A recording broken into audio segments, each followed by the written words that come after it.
Assalamualaikum warahmatullahi wabarakatuh.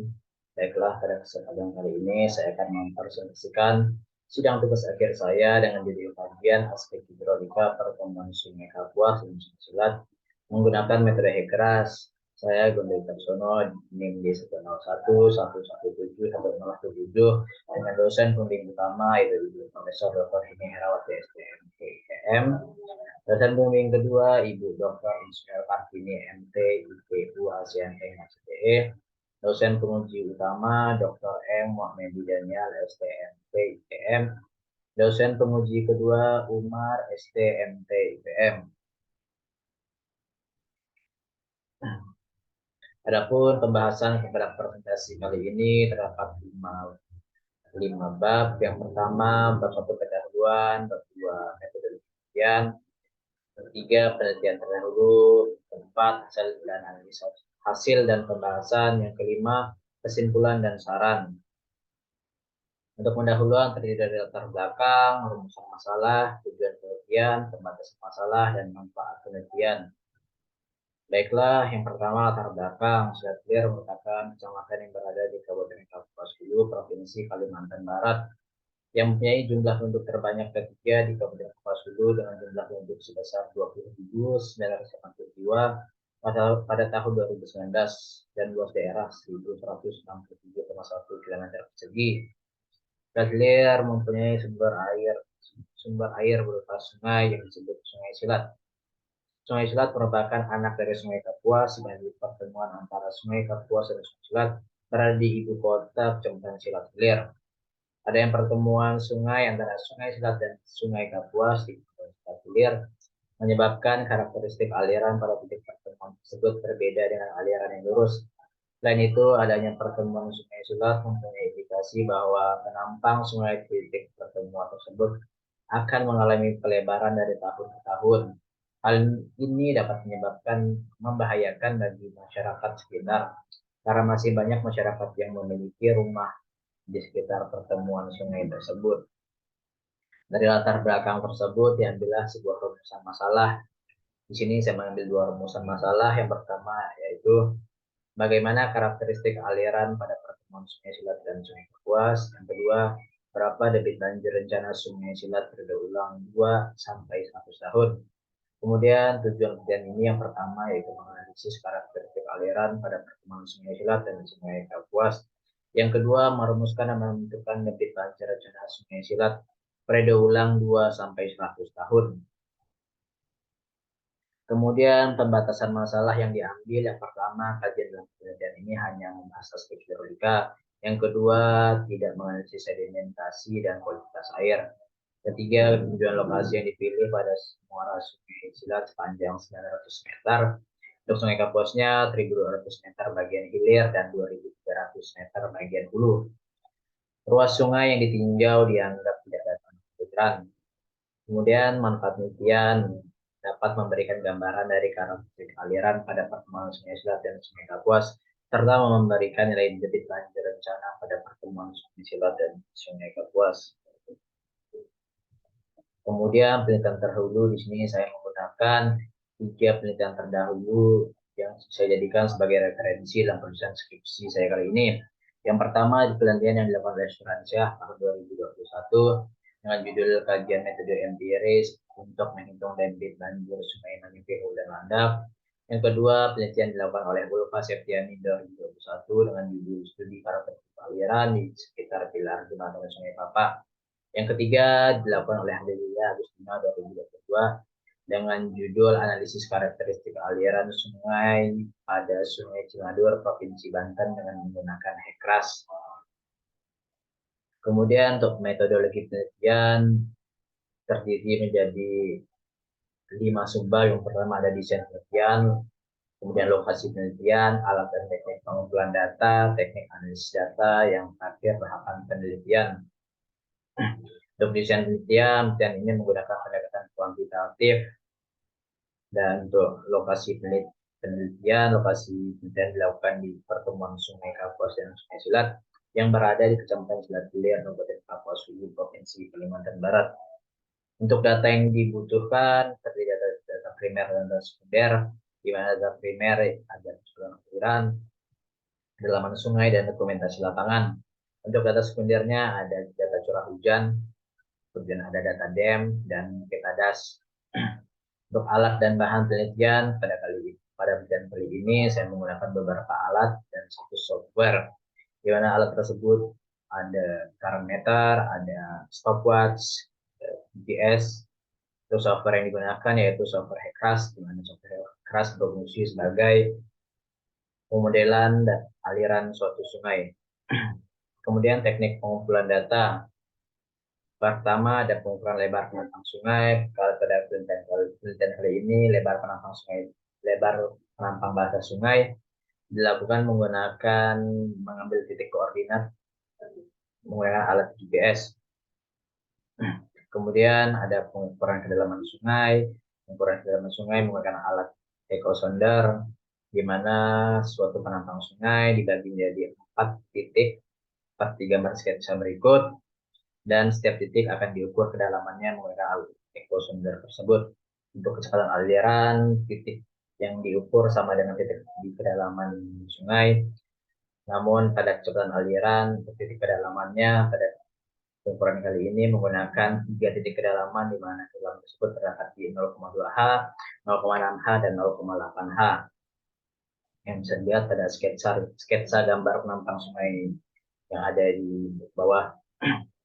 Untuk kecepatan aliran, alat yang digunakan dalam pengukuran menggunakan alat current meter. Kemudian untuk teknik analisis data, analisis kali ini terbagi menjadi 2. Yang pertama yaitu analisis hidrologi. Kemudian analisis menggunakan software HECRAS, di mana analisis hidrologi bertujuan untuk mendapatkan nilai debit banjir rencana Sungai Silat yang dalam perhitungannya menggunakan data curah hujan 3 stasiun, yaitu stasiun Susilo Sintang, stasiun Angkatopuai, dan stasiun Putus Ibau. Untuk analisis menggunakan software HECRAS bertujuan untuk mendapatkan pemodelan pada aliran sungai. Untuk data yang digunakan dalam input data di software HECRAS itu diantaranya data debit banjir rencana Sungai Silat, data debit lapangan Sungai Kapuas, kemiringan saluran, dan data DEM. Dalam analisa kali ini, skenario yang digunakan yaitu skenario unsteady flow. Untuk tahapan penelitian, itu dimulai dengan merumuskan masalah, kemudian melakukan studi literatur, kemudian pengumpulan data primer dan data sekunder. Setelah data primer dan data sekunder lengkap, maka akan dilanjutkan dengan analisis data. Kemudian analisis data tersebut terbagi jadi analisis hidrologi untuk mendapatkan debit banjir rencana. Setelah itu analisis pemodelan menggunakan software HECRAS. Setelah itu dilakukan pembahasan dan didapatkan kesimpulan dan saran. Maka tahapan penelitiannya akan selesai. Kemudian hasil dan penelitian. Analisis data curah hujan. Untuk data curah hujan yang saya gunakan menggunakan 3 stasiun, yaitu pos stasiun Putus Ibau, pos stasiun Susilo, dan pos stasiun Angkatopuai, di mana dari ketiga stasiun hujan tersebut 2 stasiun tidak ada data hilang, dan 1 stasiun itu stasiun Angkatopuai terdapat data yang hilang di beberapa tahun. Dan dari hasil analisa menghasilkan perbedaan antara curah hujan rata-rata tahunan dari masing-masing stasiun curah hujan yang diperkirakan lebih dari 10%. Oleh karena itu, perhitungan curah hujan yang hilang atau yang kosong dapat dicari menggunakan metode perbandingan normal, di mana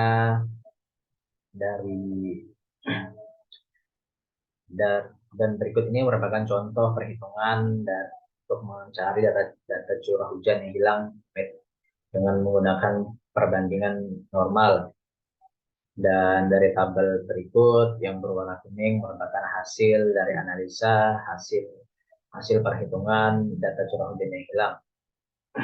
Kemudian dilakukanlah pemeriksaan konsistensi data, di mana untuk konsistensi data di stasiun Susilo Sintang, data curah hujan tersebut masih belum linear. Terdapat garis patahan di tahun 2018, 17, 16, 15, 14, 13, dan 2011. Oleh karena itu perlu dikoreksi data curah tersebut dengan mengalihkan dengan nilai faktor koreksi. Setelah dikalikan dengan nilai faktor koreksi, maka tabel yang berada di sebelah kanan berikut merupakan hasil uji konsistensi data curah hujan di stasiun Susilo dengan dengan grafik yang di bawahnya merupakan nilai grafik yang cukup lumayan linear. Begitu pula di stasiun Angatubuai, di mana dari pemeriksaan data curah hujan kumulatif terdapat dari grafik berikut terdapat garis patahan di tahun 2019, 14, 13, dan 2012. Oleh karena itu perlu dilakukan koreksi di tahun yang mengalami patahan. Dan berikut sebelah kanan merupakan hasil dan gambar grafik setelah dikalikan dengan nilai faktor koreksi. Dan begitu pula dengan stasiun data curah hujan di stasiun Kudusibau. Kemudian analisis curah hujan kawasan. Setelah dilakukan uji konsistensi data, maka didapatkanlah curah hujan kawasan. Dari ketiga data curah hujan tersebut, dilakukan analisis curah hujan kawasan menggunakan metode rata-rata aljabar. Salah satu pertimbangan untuk menggunakan metode ini adalah karena luasan dasilat yang kurang dari 5.000 km persegi. Begitu pula dengan jumlah pos penangkar hujan di dasilat yang terbatas. Dan dari hasil analisa didapatkan curah hujan kawasan yang dapat dilihat pada tabel berikut dan juga dilihat pada grafik yang ada di bawahnya. Kemudian dilakukan uji kecocokan. Dari hasil analisa uji kecocokan dapat diketahui pada tabel berikut bahwa dari keempat distribusi di mana distribusi log person tipe 3 log person tipe 3 ditolak, sehingga untuk analisa selanjutnya dilakukan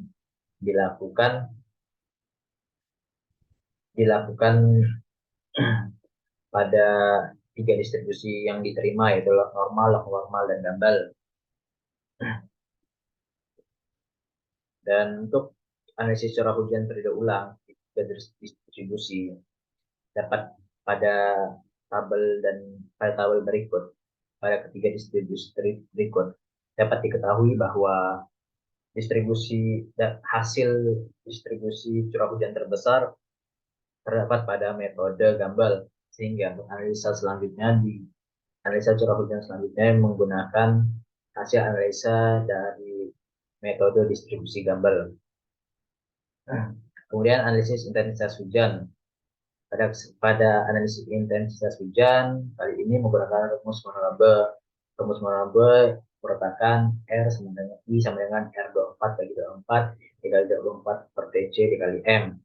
Di mana TC merupakan waktu konsentrasi didapatkan dari hasil analisa nilai TC sebesar 681,548 menit atau 11,359 jam. Dari nilai TC tersebut didapatkanlah intensitas curah hujan dari periode 2 tahun sampai 100 tahun yang dapat dilihat pada hasil perhitungan berikut. Kemudian setelah mendapatkan intensitas hujan, dia analisis debit banjir rencana, di mana debit banjir yang pertama menggunakan metode Melchior. Dari hasil analisa berikut didapatkan nilai debit banjir rencana periode ulang 2 sampai 100 tahun, di mana untuk periode ulang 2 tahun nilai debitnya sebesar 502,505 meter kubik per detik, periode 5 tahun 662,350 meter kubik per detik, 10 tahun 768,831 meter kubik per detik, dan periode ulang 100 tahun sebesar 1101,020 meter kubik per detik. Kemudian untuk analisis debit rencana menggunakan metode HSS Nakaya Suwung dengan parameter yang ada, yang pertama 105,802 km, luas dan 1410,749 km persegi dengan C 0,25 dan sebagainya. Dengan rumus KIP sama dengan C kali A kali R0 dibagi 3,6 kali 0,3 TP kali tambah T 0,3, dapatkan Q sebesar 6,715 meter kubik per detik. Dari hasil perhitungan tersebut dapat diketahui bahwa lengkung kurva naik atau Q dot D0 berada pada waktu 10,458 jam.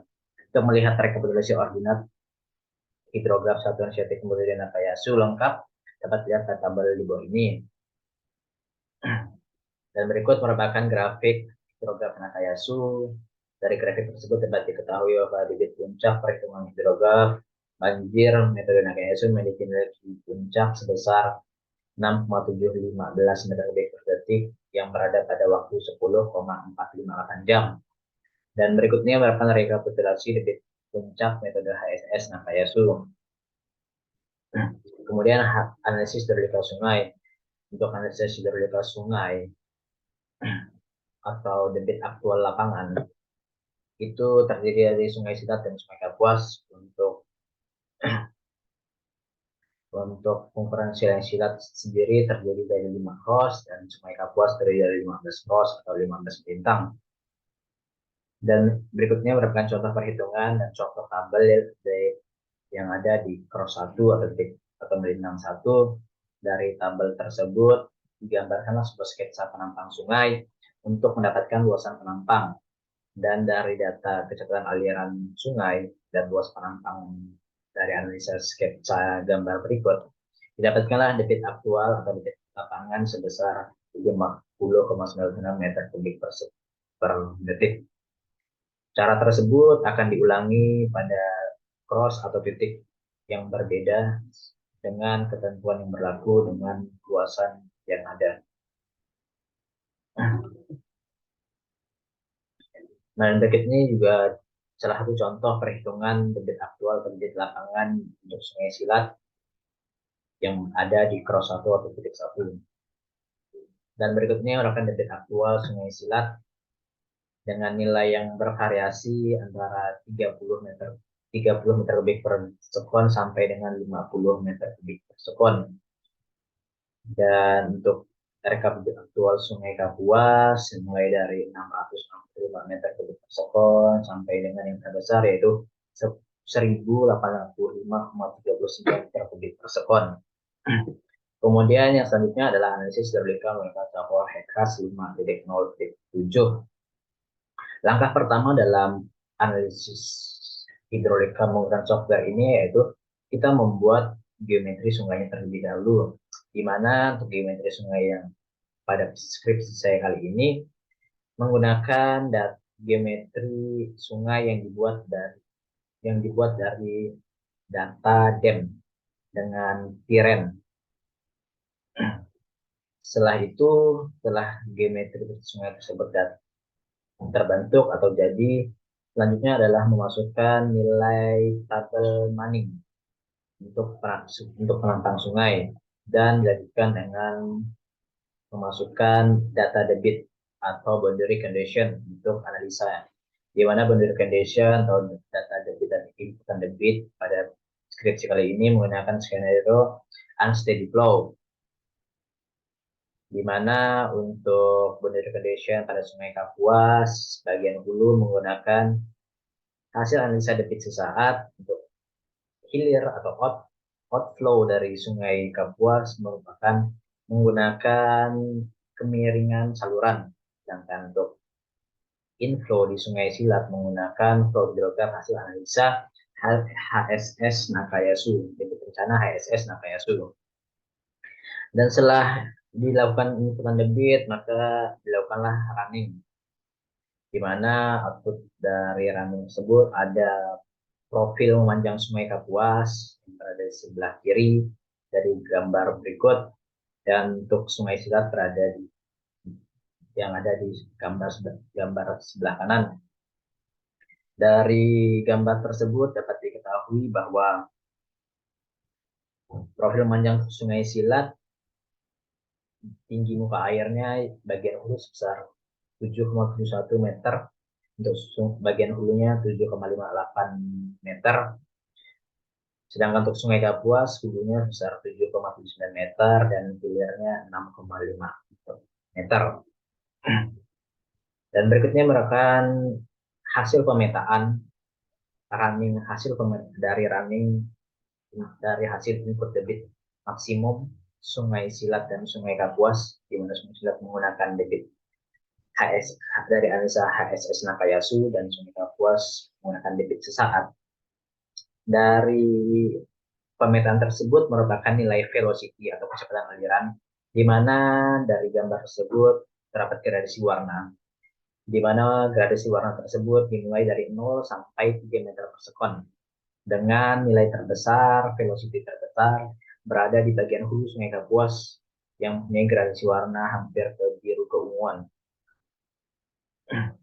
Dan berikutnya merupakan tabel lengkap, output lengkap dari hasil analisa software HECRAS, di mana dari nilai tabel yang ada berikut ini, yang pertama yaitu dari nilai debit, di mana ada pertambahan nilai debit dari Sungai Kapuas bagian hilir akibat pertemuan sungai dengan Sungai Silat, di mana nilai debit dari Sungai Kapuas bagian hulu yang bermulai atau berawal dari nilai 805 meter per sekon menjadi 1.576 meter per sekon akibat pertemuan sungai. Selanjutnya juga dapat dilihat bahwa bilangan fraud dari semua refer station atau refer STA mempunyai nilai yang kurang dari 1, sehingga dapat diketahui bahwa karakteristik aliran pada kedua sungai atau kedua pertemuan sungai tersebut mempunyai karakteristik aliran yang subkritis karena mempunyai bilangan fraud yang kurang dari 1. Begitu pula dengan water surface elevation atau tinggi muka air. Dari tabel berikut dapat dilihat bahwa untuk Sungai Kapuas, di mana water surface atau tinggi muka air dari hulu ke hilir mengalami penurunan atau penurunan tinggi muka air atau tinggi water surface. Untuk gambar grafik di samping merupakan gambar grafik nilai kecepatan aliran atau velocity, di mana gambar yang garis yang kecil ini merupakan untuk velocity nilai Sungai Silat, dan yang panjang ini merupakan nilai velocity untuk Sungai Kapuas, di mana velocity di Sungai Kapuas relatif mengalami peningkatan, terutama setelah pertemuan sungai dan memasuki bagian hulu sungai. Untuk Sungai Silat sendiri, untuk nilai velocity-nya mengalami fluktuasi atau naik dan turun. Dan berikut ini kesimpulan yang dapat diambil dari hasil analisa dan pembahasan skripsi saya. Yang pertama, analisis penggunaan software HECRAS mengetahui bahwa pertemuan Sungai Silat dan Sungai Kapuas mempunyai karakteristik aliran yang subkritis dengan bilangan fraud kurang dari 1. Yang kedua, berdasarkan hasil analisis debit banjir rencana daerah aliran Sungai Silat dengan luasan 1.410,75 km persegi dan panjang sungainya 105,802 km menggunakan metode Malaysia yaitu 502,505 meter kubik per sekon per 2 tahun. Kemudian 662,750 meter kubik per sekon untuk periode ulang 5 tahun. 768,871 meter kubik per sekon untuk periode ulang 10 tahun. 869,270 meter kubik per sekon untuk periode ulang 20 tahun. 1.002,355 meter per sekon untuk periode ulang 60 tahun dan 1.101,050 meter kubik per sekon untuk periode ulang 10 tahun. Adapun yang saran yang dapat diambil dari penulisan dan skripsi kali ini, yang pertama, dalam analisis hidrologi, data yang digunakan sebaiknya lebih detail, terutama pada data curah hujan agar dapat menghasilkan nilai yang akurat dan baik. Yang kedua, dalam melakukan penelitian lapangan sebaiknya dilakukan dalam keadaan cuaca yang baik agar mendapatkan data yang akurat, dan itu perlengkapan keamanan seperti pelampung harus selalu digunakan. Yang ketiga, dalam analisis menggunakan software HECRAS sebaiknya pelajari lebih dalam tentang penggunaan dan fungsi-fungsi tool yang ada. Yang keempat ya, analisis semua dan software hacker agar menyiapkan dan melengkapi data-data yang digunakan dengan segala batas kondisi. Yang kelima, perlu dibuat atau dibangun penahan tanah pada area perkebunan tersebut karena penampang sungai akan semakin melebar jika dibiarkan. Sekian presentasi yang dapat saya sampaikan. Sepertinya saya ucapkan terima kasih. Assalamualaikum warahmatullahi wabarakatuh.